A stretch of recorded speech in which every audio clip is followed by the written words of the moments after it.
In 1932, a vision of the future like none that had come before it was published by English novelist Aldous Huxley. In his seminal and most influential book, Brave New World, Huxley imagined a world of asexual reproduction. Humans were mass-produced, genetically engineered, and placed into a rigid caste system for their entire lives. But is Brave New World closer to fact than fiction? This is Unveiled, and today we're answering the extraordinary question, what if humans were manufactured instead of born? Are you a fiend for facts? Are you constantly curious? Then why not subscribe to Unveiled for more clips like this one and ring the bell for more fascinating content.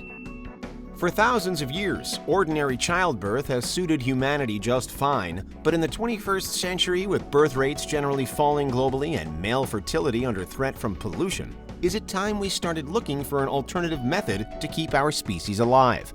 Already, fertility treatments like IVF, artificial insemination, and surrogacy are widely used by people who face reproductive issues and want a child that's genetically theirs. If infertility rates one day increase drastically, we might need to turn to even bolder treatments, to the extent of not only conceiving, but also growing humans through artificial means. What could cause such a calamity? Well, it could be anything from a nuclear war and the effects of radiation to a bioweapon or virus. If any of these rendered large swaths or all of the population infertile, we would need to manufacture new humans on a large scale.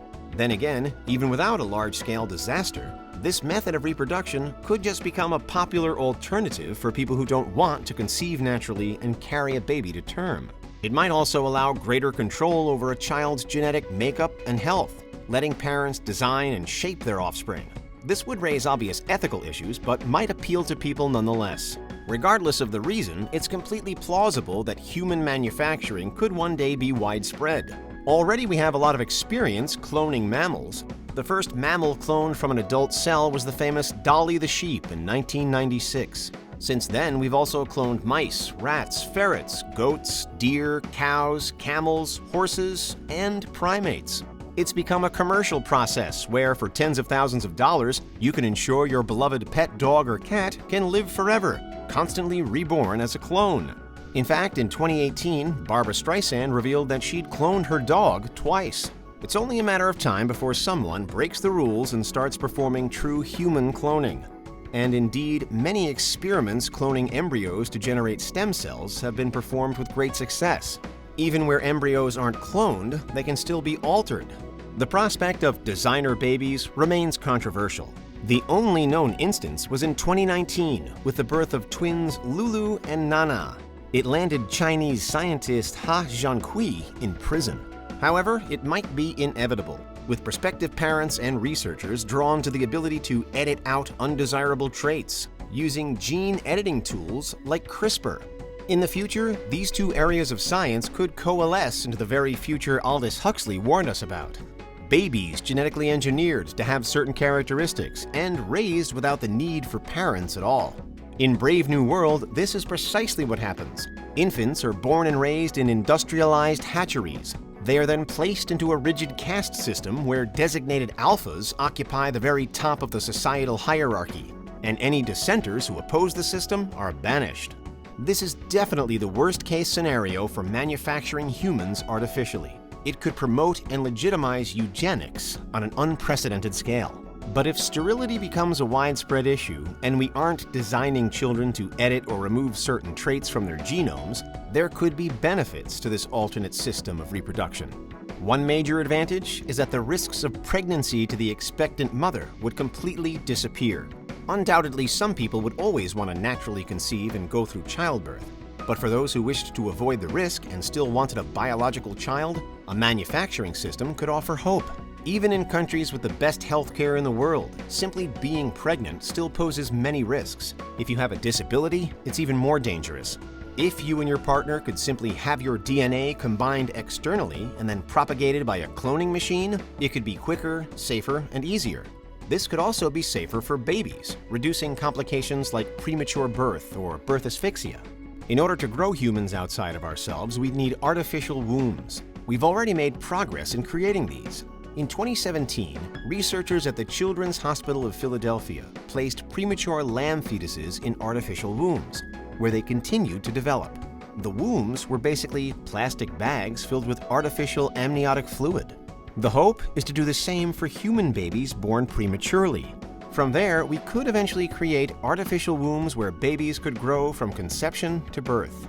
If this system did exist, though, who would be able to make use of it? If humans became sterile, this could be the only method to reproduce. Many people regard reproductive rights as fundamental and universal. The World Health Organization defines reproductive rights as, quote, the basic right of all couples and individuals to decide freely and responsibly the number, spacing, and timing of their children, end quote. However, if children could only be produced by a state or private entity, this right might not be recognized. In that case, there could be some sort of application process involved to prove that you would make a good parent. Such a process would probably look similar to what people go through when they want to foster or adopt a child. It might also be expensive, affordable only for the middle and upper classes. In the US, the legal process to adopt a child can cost tens of thousands of dollars, and prospective parents must be rigorously assessed and meet a lot of requirements. It's not hard to imagine these systems being applied to the human manufacturing process. That is, if we're still living in a society that actually has parents, unlike in Brave New World. There may even be strict rules around how many children somebody can have, much like China's devastating one-child policy, widely condemned until its abolition. But there's yet another route to human manufacturing that doesn't necessarily involve parenthood, licenses, or artificial wombs: the construction of synthetic humans. While in a lot of contemporary fiction, androids are incredibly robotic, so much so that their blood may be a different color and they're made of nuts, bolts, and wires, some versions of synths aren't like that at all. In Philip K. Dick's famous novel Do Androids Dream of Electric Sheep, adapted for the screen as Blade Runner, the replicants that Deckard hunts are indistinguishable from humans.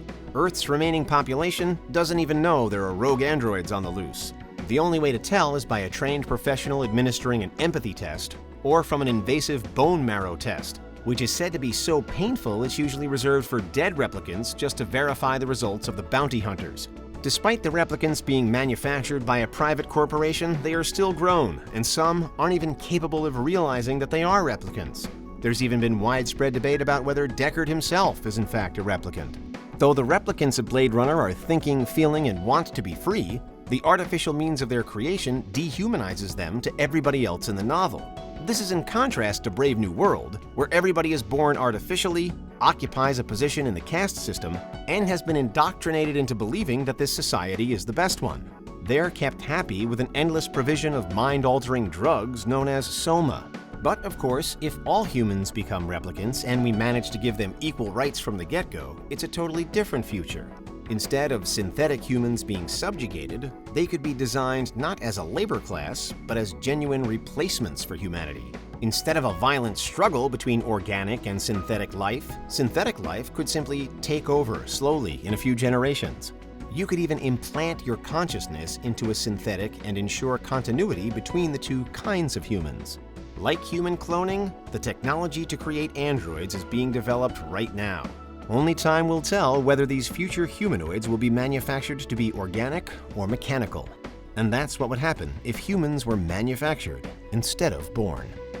What do you think? Is there anything we missed? Let us know in the comments, check out these other clips from Unveiled, and make sure you subscribe and ring the bell for our latest content.